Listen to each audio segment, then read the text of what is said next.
Okay, what do I know about SPI? Say you have two devices. One might be doing something really cool and wants to tell some other device about that cool thing that it's doing. And it needs some way of sending messages to this guy. And similarly, this guy might want to ask this guy about what it's doing and what it's got. So you've got to figure out how to send the data back and forth. This thing might be a sensor. This thing might be a microcontroller. That's the classic example. So, SPI is a interface that is synchronous because data can travel in both directions and uses 4 wires for interconnection between the two devices. We've got something called a serial clock, sometimes written like that, or serial clock. Then there's a slave select line. There is a master out, slave in, and a master in, slave out line.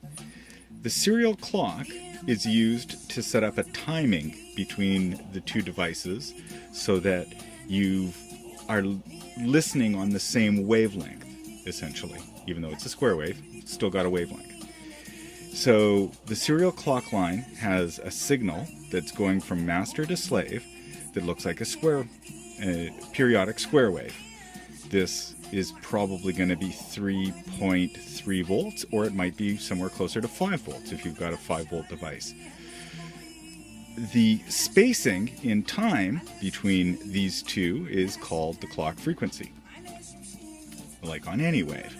And so the serial clock sets up a beat that the slave picks up on and listens to. It will listen for this signal coming on across here, and it will try and lock onto that signal through a phase lock loop or some circuitry that's going on in this chip. This chip's generating a square wave. This chip's listening for a square wave with some sort of anyways, trust it. It can do it. So, master, microcontroller, slave, sensor. Why not? Master sends on serial clock a signal. So this guy is in sync with this. And now that it knows what frequency to listen at, it listens for signals that are coming on these 3 other lines. In particular, this guy usually goes high when the master is sending a message to the slave. Now, once you've got your slave selected with either setting this pin low or high, there's a couple of modes it can operate in. It might be setting it low, pulling it high when it's idle. The master can now send streams of bits, which would be just ones or zeros streaming down the line. The slave device will listen for these zeros and ones and interpret them. So, how does it know when to start listening? It's listening on either a rising of this or a falling of this, and then it looks for the transition down here in the Mosey line. And if the Mosey line transitions, then it's received a bit. If it hasn't transitioned, then it's silent. It's reading a 0. And usually, you have either 8-bit communications or 16-bit communications between the master and the slave. So what this means is there are going to be 8 zeros and ones it's going to listen to, or 8 ticks of the timer. How many boxes does that cover? 1, 2, 3, 4, 5, 6, 7. No way. So you would have bit 0, bit 1, bit 2, bit 3, bit 4, 5, 6, and bit 7 of an 8-bit word. And then if you have 16 of these, you would listen for 2 cycles of the, 2 8-bit time intervals, one for each of the 8 bits in your 16-bit device, or a 16-bit signal. So let's let that sink in for a little bit.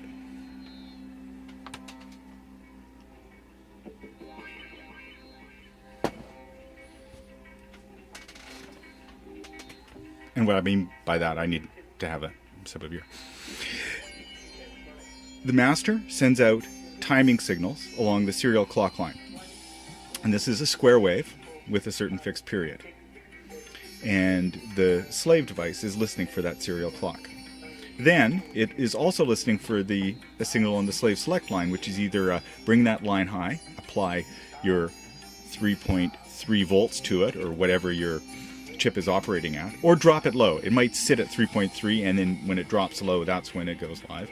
There's two modes that it can operate in.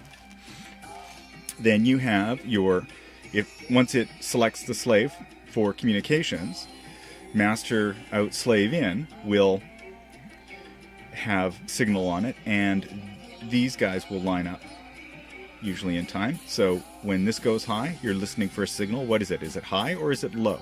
If it's high, then that's registering a 1. And if the next bit comes through, it's low, it's registering a 0. Next bit comes through, it's high, it's registering a 1. Next bit is low. And remember, these guys correspond like this.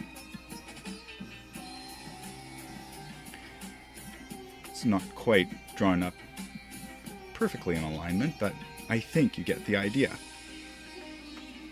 And so the rest of the bits might be all ones, let's say, just for argument's sake. So now you've transmitted a 8-bit piece of information from the master to the slave. Now, the slave could be sending out stuff too. The master needs to be able to listen for it. The slave might be sending out some sort of signal as well. Something like that, perhaps. And so the master is listening to it. It's putting it in a buffer, much like this one, so that it understands what the slave is saying. So the slave might be constantly spitting stuff out on each clock cycle, and then the master is going to need to interpret that. And that, in a nutshell, is how SPI is supposed to work. You need 4 lines. For the communications, you probably have to power this chip too, so it's going to be connected to ground and a voltage common, and same with the master. The master will have a SPI interface that can probably operate at many different frequencies, and you just have to make sure that the 2 chips are able to share a communication frequency, and then the SPI will work. Yeah, and so after you understand this little bit, all you need to do now is to figure out what